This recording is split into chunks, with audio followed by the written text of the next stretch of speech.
अस्सलाम वालेकुम। आज आप सुन रहे हैं कहानी ज़ादी में मौत का फरिश्ता किस्त नंबर 3। सुबह होकर घर आ गया। पूरा दिन ऐसे ही गमज़दा और सोचों में बीत गया। रात की तारीखी फैलते ही मैं छत पर चला गया। एक चारपाई पर लेट गया। वजूद में जान न थी।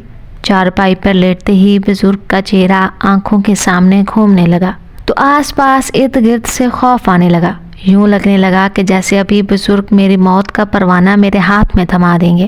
मुझे सोते हुए महसूस हुआ कि जैसे छत पर कोई चहलकदमी कर रहा हो। कदमों की आहट बिल्कुल बुजुर्ग की तरह थी। मैं इनके कदमों की आहट से बखूबी वाकिफ था। इनके चलने का अंदाज ही ऐसा था कि इनका हर कदम यूं महसूस होता कि जैसे दिल पर पड़ता हो। मैं कदमों की चापें सुनकर हड़बड़ा कर उठ बैठा।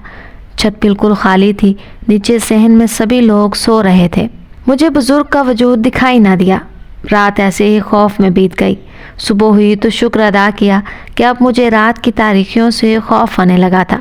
दिन के वक्त भी अकेले में खौफ आने लगा। यूँ लगता था कि जैसे मौत मेरे ताक़ुब में हो और मैं इनसे भागना चाहता हूँ। मैं जितने दिन गांव में रहा ऐसे ही कैफियत से दो चार रहा। इसके बाद दोबारा शहर आ गया। कमरे में एक पल भी सुकून ना मिलता। दीवारों, खिड़कियों, दरवाज़ों में भी बुजुर्ग का अक्स उभरता नजर आता तो खौफ से काम जाता, लेकिन फिर दिल को तसल्ली देता कि अभी तो मैं जवान हूँ। खामखाए इस कदर खौफजदा और डर रहा हूँ। इस सोच के तहत खुद में हौसला पैदा किया और काम पर चला गया। कब्रिस्तान से बाहर खड़े होकर तमाम कब्रिस्तान का जायज़ा लिया कि बुजुर्ग तो नहीं है। इसके बाद अपने काम पर बैठ गया।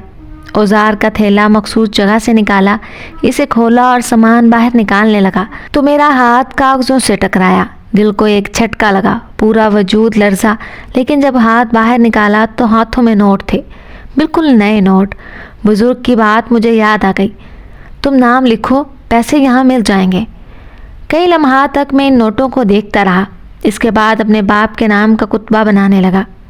अजान की आवाज़ सुनाई दी तो कदम खुद ब खुद मस्जिद की जानिब उठने लगे। नमाज अदा की और नए नए तमाम नोट मस्जिद के गले में डाल दिए। इस वाक़े के बाद मेरे लबों से मुस्कुराहट ख़त्म हो गई। दुनिया की रौनकों को भूलता चला गया। नमाजों में दिलचस्पी लेने लगा। फिल्में, गाने, सभी कुछ छोड़ दिया। चंद दिन ऐसे ही गुजर गए कि एक रात फिर बुजुर्ग कब्रिस्तान के गोशे से चलते हुए मेरे करीब आ गए। इन्हें एकदम अपने सामने पाकर मेरे वजूद में एक सनसनी सी लहर दौड़ने लगी। मेरा वजूद लरजने और कांपने लगा। चलते चलते वो मेरे करीब आए। कांपती आवाज़ में मैंने इन्हें सलाम किया। उन्होंने जवाब भी दिया। इसके बाद एक नाम मेरे हाथ में पकड़ा कर चल दिए। एक दफ़ा फिर दिल लरजने लगा कि कहीं ये नाम मेरा या मेरे घर वालों का तो नहीं। इसे खोलने की हिम्मत ना रही, लेकिन फिर हिम्मत करनी पड़ी। अनजान सा नाम था, लेकिन मौत की तारीख 2 दिन बाद की थी। दूसरे दिन बुजुर्ग के दिए नाम का कुतबा तैयार करके एक जगह छुपा दिया ताकि देख सकूं कि इसमें कहाँ तक हकीकत है। 2 दिन गुजरने के बावजूद कोई जनाजा कब्रिस्तान में ना आया, लेकिन सोच आई कि ये नाम गलत दिया गया है। न जाने क्यों दिल को सुकून सा नसीब होने लगा था। मैंने महसूस किया कि बुजुर्ग की हर बात दुरुस्त नहीं है। अगर दुरुस्त होती तो कब्रिस्तान में जनाजा आता। मैं आज फिर पुरसुकून था। दिल की धड़कनें भी मामूल पर थीं और चेहरे पर मौत की वहशत भी ना थी। लेकिन तीसरे दिन एक गाड़ी मेरे करीब आकर रुकी। इसमें एक नकाब पोश हसीना और एक पतलून में मलबूस क्लीन शेफ आदमी था। वो चंद लम्हों तक आपस में बातें करते रहे। मेरी नज़रें इन्हीं पर थीं। आदमी ने जेब से पॉकेट डायरी निकाली और इस पर कुछ लिखा और गाड़ी का दरवाज़ा खोलकर मेरे पास आया और बोला, एक कुतबा आपने लिखना है और शाम तक मिल जाना चाहिए। मिल जाएगा, मैंने कहा तो इसने कागज़ मेरे हाथ में पकड़ा दिया। कागज़ हाथ में पकड़ते ही एक झटका मुझे लगा। जिस्म लर्जा। अगर हवास कायम न रखता तो हो सकता था कि कागज़ हाथ की गिरफ्त से निकलकर हवा के दोष पर उड़ जाता। कागज़ पर वही नाम तहरीर था, वही डेट तहरीर थी जो बुजुर्ग ने मुझसे लिखवाया था। आपका कुतबा तैयार है।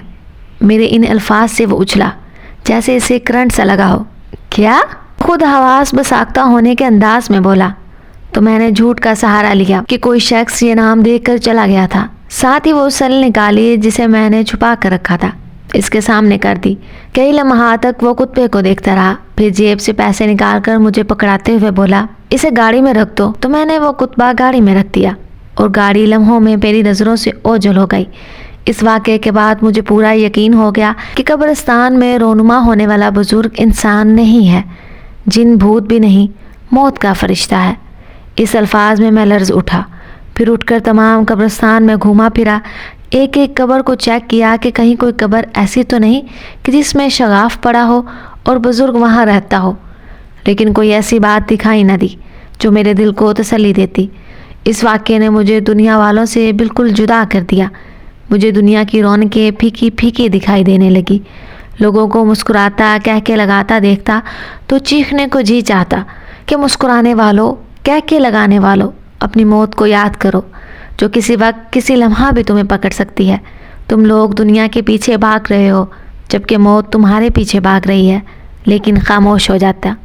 ایک رات وہ حسب معمول آئے اور میرے ہاتھ میں کاغذ پکڑا دیا۔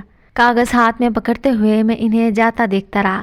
جب وہ چلے گئے تو کاغذ کھولا تو خود کو زمین میں دھستا محسوس کیا، ایسے جیسے زمین پھٹ گئی ہو، اس میں دراڑیں پڑ رہی ہوں۔ اس کاغذ پر میرا اور میرے والد کا نام تھا، لیکن ایک تسلی تھی، اس پر موت کی ڈیٹ نہیں تھی، صرف میرا اور میرے والد کا نام تھا۔ اس تسلی کے تحت ہاتھ پاؤں چلتے رہتے تھے۔ کچھ دن گزر گئے، بزرگ میرے پاس آئے۔ آج ان کے ہاتھ میں کوئی کاغذ نہ تھا۔ مجھے لگتا تھا کہ ویسے ہی چہل قدمی کر رہے تھے۔ کئی لمحات تک میں انہیں بھی دیکھتا رہا۔ جب وہ واپس مڑنے لگے تو میں نے ان کے تعاقب میں ان کے پیچھے چلنے کا ارادہ کیا۔ وہ یکدم رکے۔ جو ہی مڑ کر دیکھا تو میں جیسے بے ہوش سا ہو گیا۔ ان کی آنکھوں میں ایسی تپش تھی کہ جسے برداشت کرنا معمولی کام نہ تھا۔ آج پہلی مرتبہ اس قدر غصے میں دیکھا تھا۔ مجھے اپنی غلطی کا احساس شدت سے ہوا، لیکن دماغ کی سوچ سے میں نے ہونٹوں کو جنبش دی اور بکھرے لفظوں میں کہا۔ ایک کراہت آواز مجھے سنائی دی، میں خود لکھ دوں گا۔